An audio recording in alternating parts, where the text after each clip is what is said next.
again to another video. Today I like to respond to a video request from a subscriber. Hello there asked, I was wondering if you take video requests. If you do you think you could do a video of how to make chicken katsu curry? I love chicken katsu curry and it will be a pleasure to make it for you. Let's crack on with today's video. Start by roughly chopping 3 large or 4 small white onions. On a high heat, add a knob of butter to a large frying pan. Add the onions and turn down the heat to low.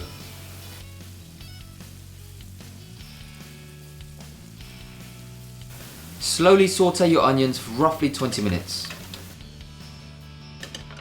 In the meantime, peel 3 large potatoes. Remove any discarded parts with the heel of your knife. Cut your potatoes up into your preferred thickness. Next, flatten out the sharp edges of the potatoes with a knife.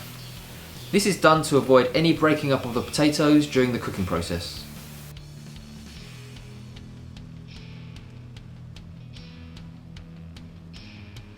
During this process, pop your potatoes into a bowl of cold water to avoid discoloration. Once your onions have softened, place them in a large saucepan.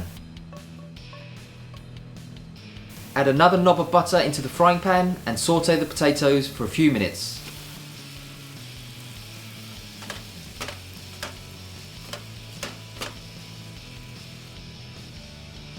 Then again, add to the saucepan.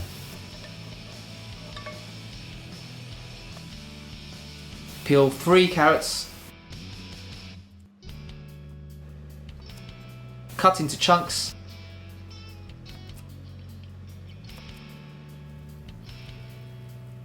Saute for a few minutes with a knob of butter.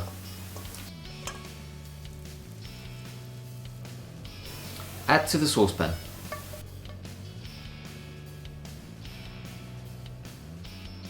Cut 2 sticks of celery into small chunks and add to the saucepan.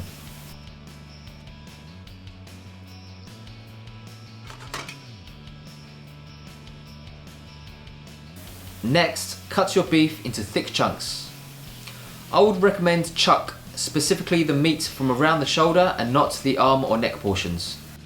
Chuck is a relatively cheap cut with great flavour and lots of connective tissue and fat.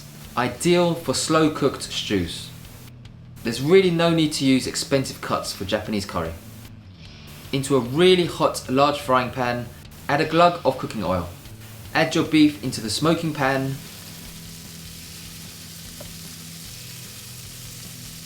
Do not fry the beef straight from the fridge as this will drastically lower the temperature of the pan. As a result, you won't achieve the caramelization that you're looking for.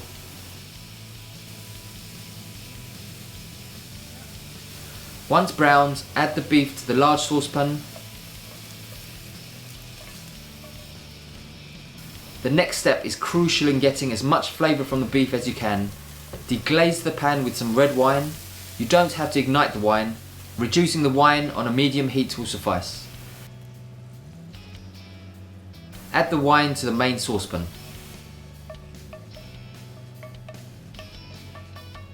Next, pour water into the pan. I always add around 500 milliliters more than the suggested amount as written on the packet. I like to cook the stock and ingredients down for as long as I can to ensure softer beef and more flavourful stock. Add 1 tablespoon of tomato puree. Alternatively, any tinned tomatoes will also be fine to use. Add 3 bay leaves. Cook on the highest heat and once the stock comes to a boil, reduce the heat to a simmer and cook for a minimum of 45 minutes. Always remove any scum that will build up on the surface. Before mixing the curry powder into the stock, remove the bay leaves. This is a standard packet of instant Japanese curry. I'm in no way endorsing this brand. The instant curry normally comes in quite large chunks that are quite difficult to dissolve into the stock without bruising or breaking up the vegetables. So what I do is use the box packaging of the instant curry as a makeshift chopping board. I then break up the instant curry into smaller granules using a knife. Do not attempt this on your chopping board at home. The brown curry powder colour is extremely hard to clean off. Add the curry to the stock and stir in carefully, trying to avoid breaking up the potatoes and carrots. At this point, turn the heat to low as the curry may burn to the bottom of the pan. Take around a quarter of an apple and grate into the curry. Next, add 1 teaspoon of instant coffee powder to the curry.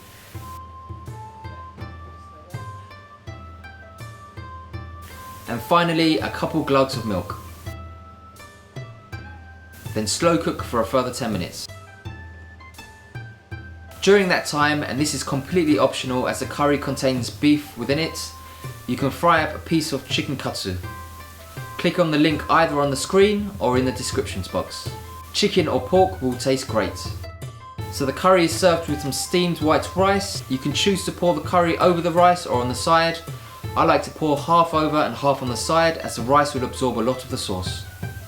I like my curry to be more thick than thin, but that's just a personal preference. You can adjust the thickness by adding more water or some flour mixed with some water into the curry. The starch from the potatoes will act as a natural thickener. Serve with some salad. Lay the chicken katsu on top. And you can also serve with some pickles.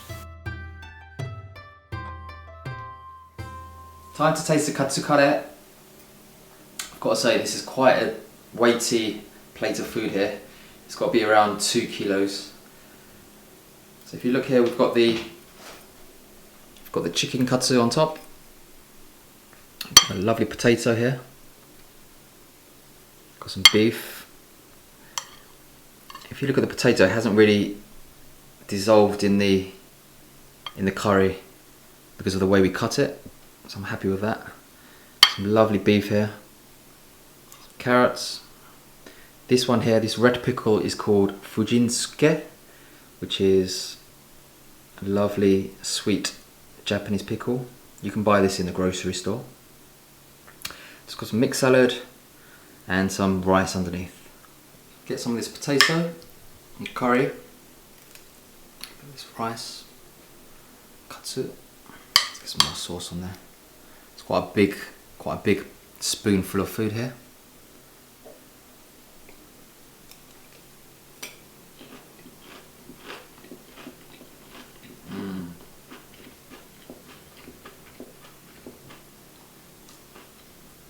Really good.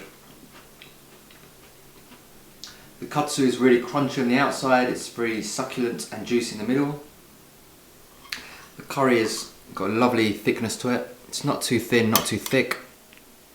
Very saucy and the potato is really fluffy. If you look how soft that is.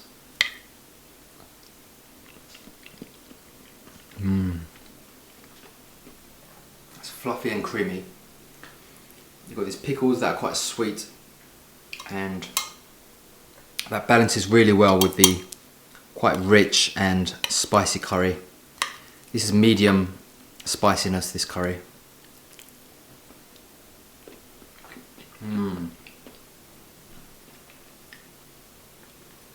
The crunchy katsu gives the whole dish a lovely texture, or different texture to the curry.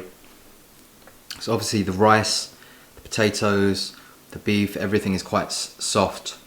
But then you've got the lovely crunchy katsu to balance that.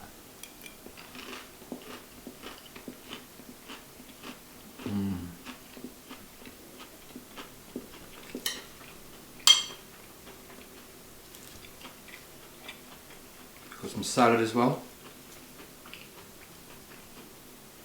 The salad leaves and the tomato are very refreshing and give the dish a lovely crispiness and refreshing flavour.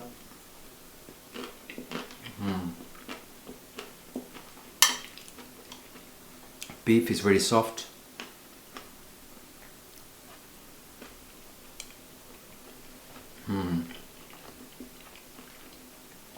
Fantastic.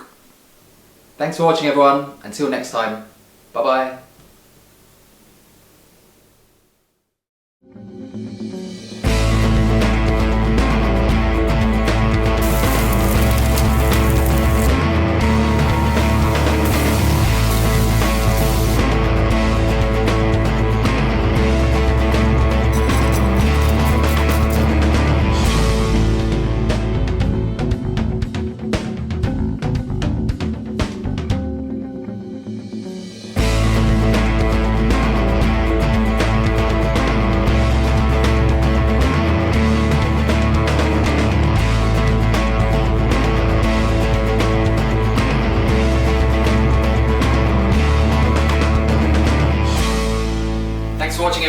See you again soon.